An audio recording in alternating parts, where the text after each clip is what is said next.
Hello and welcome back to another episode of the Electric Election Road Trip. I'm your host, Benji Backer, president and founder of the Conservation Coalition in one of the most beautiful places imaginable, Bayou La Batre, Alabama, not Louisiana, that's where we're going next. Bayou La Batre, Alabama, and we are with Judy Haner from the Nature Conservancy in Alabama. Judy, can you tell us where we are, the significance of this, and a little bit about yourself?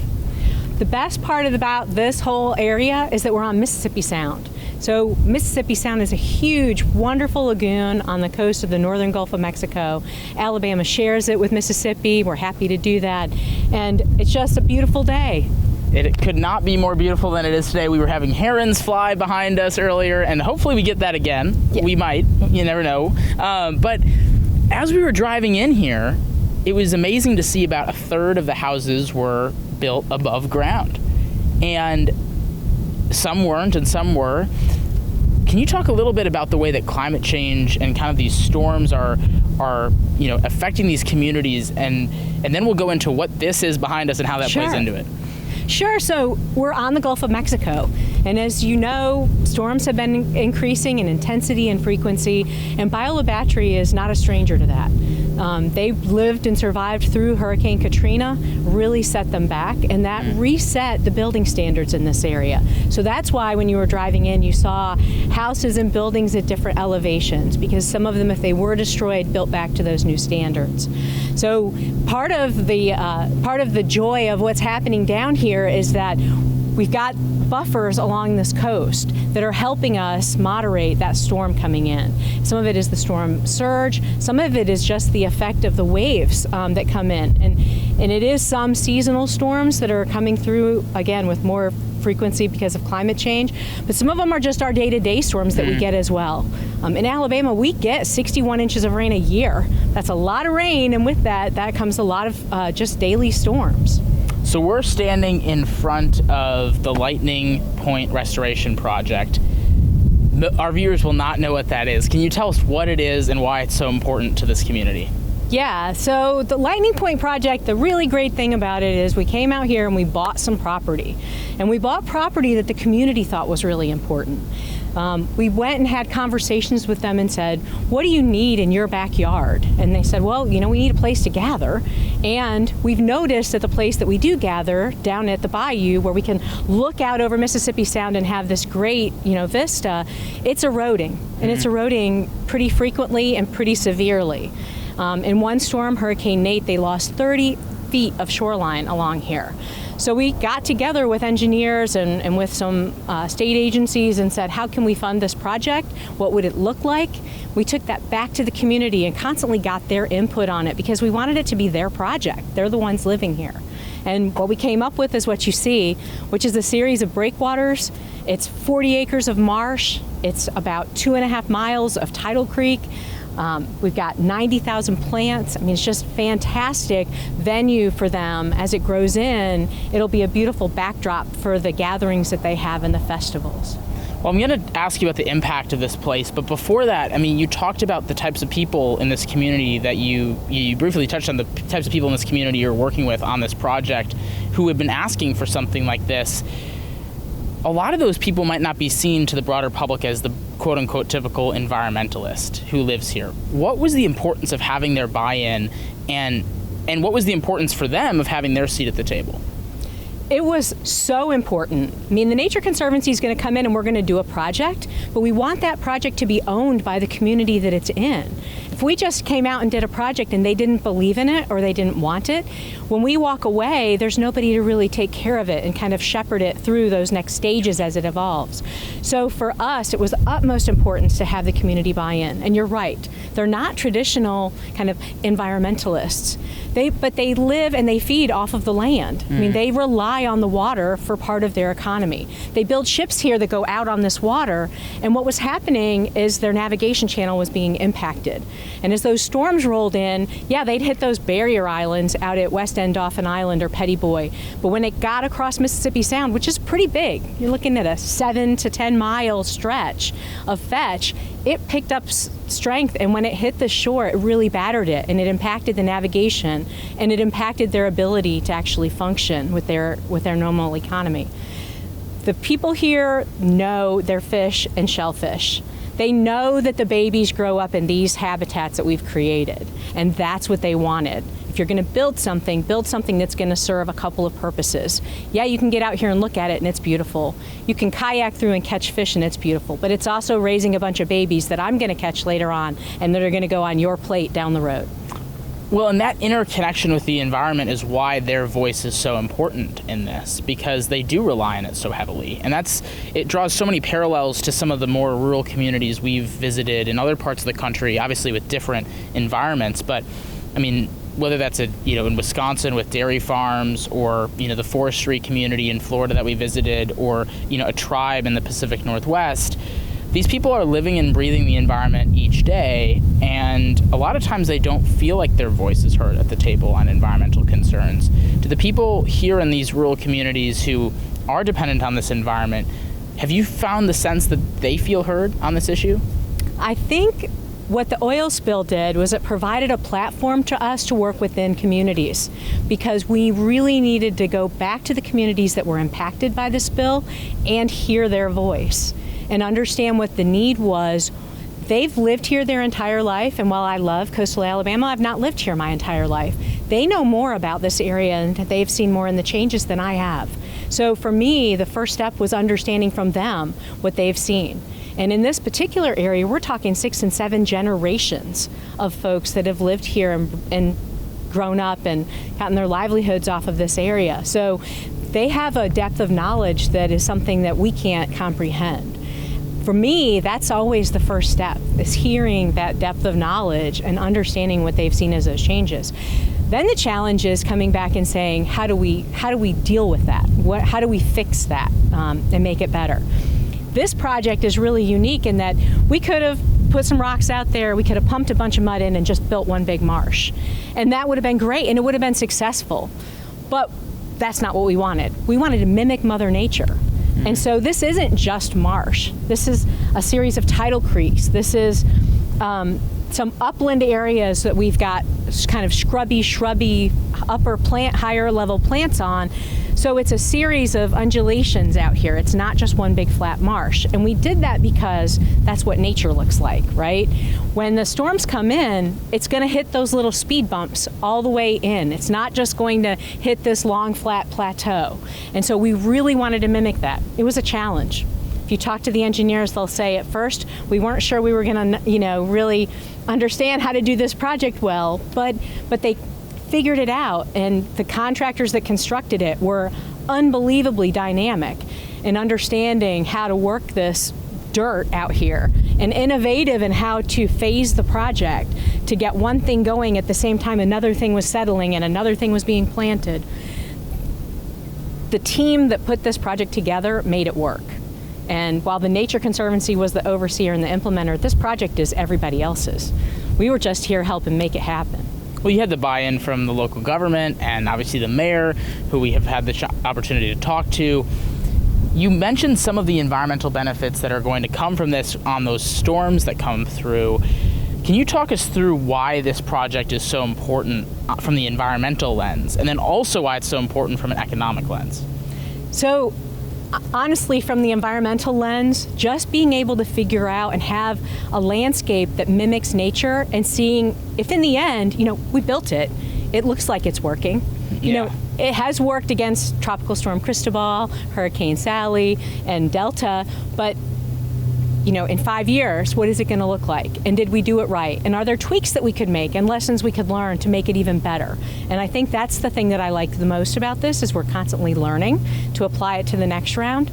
This project was different for the regulatory side of what we deal with in putting projects like this in the ground. And they're not used to this. They're used to building a big marsh.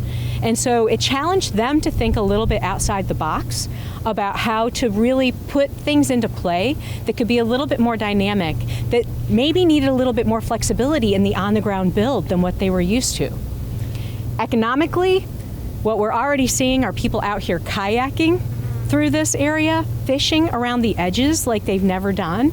And road tripping here? I mean, honestly. So we really are excited about having, seeing that kind of diversification come through. And at the same time, I've heard from the old timers, they used to come out here on the flats and go floundering, on the high tides and the full moons. And so I'm excited to see that, frankly, next summer, when this thing has kind of got a little bit of feet in the ground. It's had a little bit of time to kind of cure. And then we start seeing people out there with their headlamps on doing some flounder gigging. Well, it's almost like this is like a natural army barrier to this community to protect it from these natural disasters. It's also rehabbing the natural world for wildlife and ecosystems to thrive. And on top of that is providing ecotourism, which is a huge part of how we move forward in the future in general in this country and across the globe. That's incredible. I mean, it has so many positive impacts across so many different sectors of this problem. How can a project like this be replicated, or should it be replicated in other areas of the country? I think there are ways to replicate this project in other areas. I think what we have to always understand is that every spot is different. Yeah. There are going to be some different constraints. There are going to be different energies that are coming in. There might not be a navigation channel that you have to deal with. There might be, and it might be different, and the constraints there might be different. So I think there's never a kind of one size fits all. But what we did here and the lessons we learned here can certainly be applied. And I think the most important part was that we all came together with a common vision and with the idea that we're going to make this work. How do we do it? And not one person said, nope, we don't want it to happen. Everybody said we want it to happen. What can we feed into this to make the process go more smoothly? Well, that is such an important point that we've found again across this road trip. And I feel like, I'm hearing the same messages from people all over, which is that this local community, and the broader, Alabama community and the Nature Conservancy Alabama knew what to do here in a way that someone maybe a few thousand miles away couldn't do. And that doesn't mean that there isn't a role for the federal government to play on these things, but this community knows how to take care of this community best. And with the public-private partnerships that you guys have had, you've been able to make this happen. And to your point, this can't be replicated exactly in the same way in other places, but it can be replicated with those other local communities' situations in mind. And that it's not just on the ocean, it's in farmland, it's in mountain areas. You can do this sort of thing, but you need the local community's input, you need their buy-in, you need their involvement. Otherwise, these things can't happen. You've had to work with Republicans and Democrats in this state on efforts just like these, in a state where maybe nationally it's not known as the environmentalist state, but yet you're still making progress on important restoration efforts like these. How have you done that? We work with everyone. What we found is if we take the politics out of it and we really look at the bottom line benefits that the project itself is going to provide to the environment, to the community, and to the economy, looking at the triple bottom line. And if we can meet that, we can pretty much get anyone to buy in on it because they've got a stake in the game. They've got cards on the table. They're ready to get out there and figure out how to make it happen. So from our end, it doesn't really matter if you're a Democrat, if you're a Republican. It's all about everybody coming together. And frankly, we've given them all credit for helping with this because at some level they all have. This issue has been so politicized nationally, and you have, vicious attacks going on, but yet you've seen behind the scenes Republicans and Democrats in this state willing to put the politics aside to make these things happen, but the rhetoric doesn't always show that. How do we move past that rhetoric, especially in a state like this, and as a young activist, how can we make that happen quicker? I think projects like this where you can bring people together under some common vision. We've had the governor down, we've had our Republican counterparts down, we've had our Democratic, representatives down, and they've come together to look at what is best for this community. We have other projects like this happening in the States on stream restoration and dam removal for fish passage and wildfire issues that affect all of us in our communities. If we can bring folks together for the benefit of what's happening and the issue, we find that there's actually a lot of common ground there. And that's the first step in the building block to kind of getting us over that hump of the politics and into the realm of actually getting something done on the ground. Would you say that sort of on-the-ground local action is where we can start to actually move forward on these issues in a world where we're so focused on maybe things too bigger than we can chew right away? I think it's a really great step, and I think it builds a portfolio of how you've shown how it can happen. Yeah. So it doesn't have to be a divisory thing. This project isn't about the ship builders versus the ecotourism versus the seafood processing or fisheries. This project is about what's going to benefit this community and make it so that any one of those things can thrive, and maybe all of them at the same time. That's our hope. And that's the power of this, I think, is that we obviously need global solutions to climate change and national solutions to climate change. But when you have something like this, now you personally and me and our organization and the elected officials that have come down to see it, they can try to replicate it in other places, and then it starts to have that global or national and global impact. And I think that's a very missing component of this conversation, is that we are looking for that holy grail, one-size-fits-all solution that doesn't really exist, and we're forgetting about prioritizing things like these, solutions like these that make an immediate impact and have scalability, again, with different outcomes in different communities, but scalability in a way that does end up having that global and national impact. And we have the ability to do that with climate change, but we have limited time. And so we need to start scaling these things, but to scale them, we actually need to do them. And it's kind of that throw everything at the wall mentality. You talked a little bit about the importance of that. We had lunch earlier today. Yep. Can you talk a little bit about why our viewers and the people here in the United States should really embrace that throw everything at the wall mentality? I think, the time is now, right?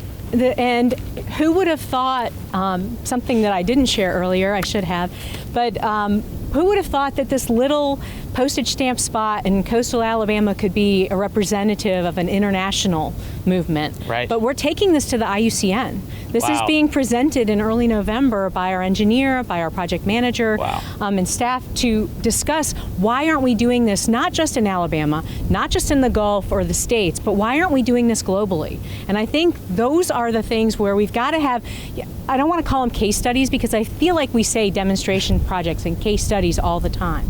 But that is what it is going to take for us to see something like this.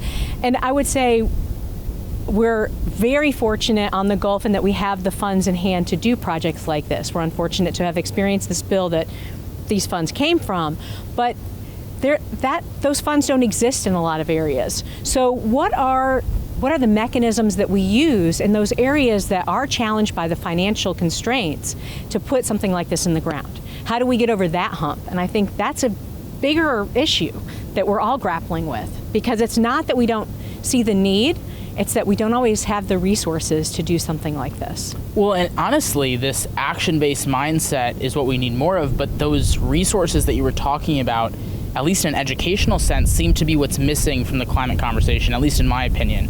You have millions of people in the streets protesting for climate change, yet nothing is really happening. And partially that's, there are many external reasons why that's happening. But one of the reasons is that no one's actually sitting down with elected officials or decision makers and showing them this. No one's sitting down and saying, here's what you could do in your community. Here's what has been done in other communities, and here's how we can do it in our community as well. If they were equipped with those resources, I think we'd see a lot more action. And not just on the national level, but where it really matters most, which are these state and local levels. What can young activists do who care about these issues, who have been out, protesting, who want to have their voices heard? What can they do to accelerate actions like these? So when the mayor first came on board 4 years ago, I walked into his office the first week, knocked on the door and said, "Mayor, we want to build this." And I had a pretty picture of what I thought it could look like. And he looked at me and he's like, "If you can do it, make it happen." And he kind of not dismissed it, but kind of was a little skeptical that we were going to be able to pull it off. And now that we have, he's a firm believer in that we can pull it off. But I think you're right back to the point that you mentioned, it's a seeing is believing. And you have to be able to feel open enough to knock on that door and say, we see an issue, we see an area where there could be a resolution. Let's work together on what that solution is and not be scared to knock on that door. Because I think maybe there has been angst in the past about, that type of kind of face-to-face or upfront kind of approach. But I think that's what really mayor understood we were concerned. He understood we came and we had a solution. He was more than open to listening. He, again, was a little skeptical and wondered if we were really going to be able to do it, but darn it, and then along the way, he was educated. And he educated his community and his town council, who now know more about this project, probably as much as we do about this project. And they are now ambassadors to other programs. When they go to the cities, the city meetings with all of the mayors, perfect, because they're putting projects like this out in front of their peers. And at some points, it's better for the message to come from them than to come from me knocking on the door.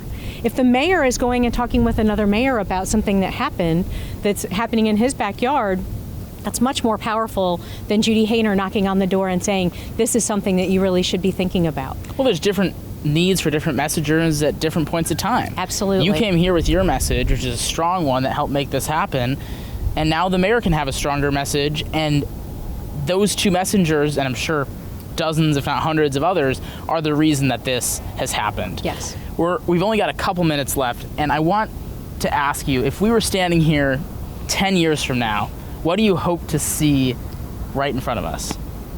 I hope there's a pavilion here for the community, because that is one of the things we want. And I hope that there is no COVID and we're having a big family reunion or festival of some sort.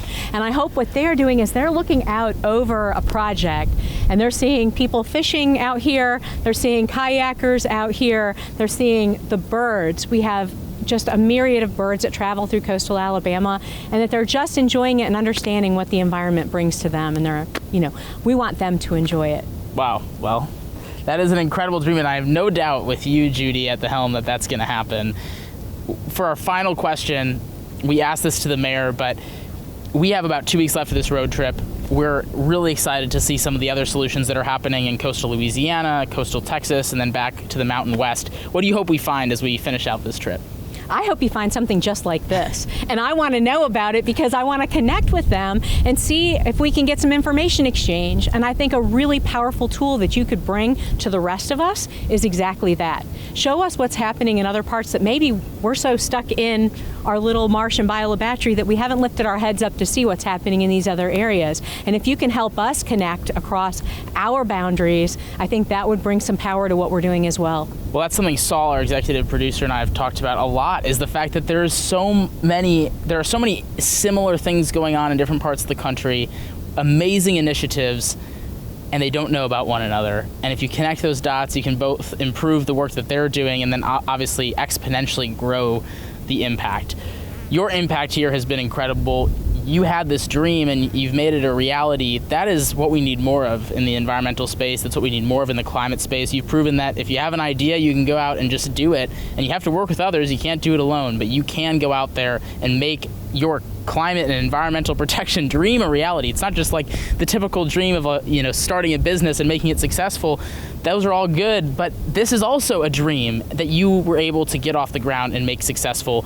In a world where we need climate and environmental solutions, we need a lot more of the Judy Haner dreams, and I'm very thankful to have had the opportunity to see this and to be learning from you, and hopefully I can connect some of those dots and our team can connect some of those dots as we move forward on the rest of this road trip. And to our viewers, this is another amazing episode of the Electric Election Road Trip. If you're not inspired yet, I don't know what's wrong with you. This is an incredible story that I cannot wait to share with the rest of you. We've got many more coming up on the Electric Election Road Trip, and we can't wait to see you at the next stop.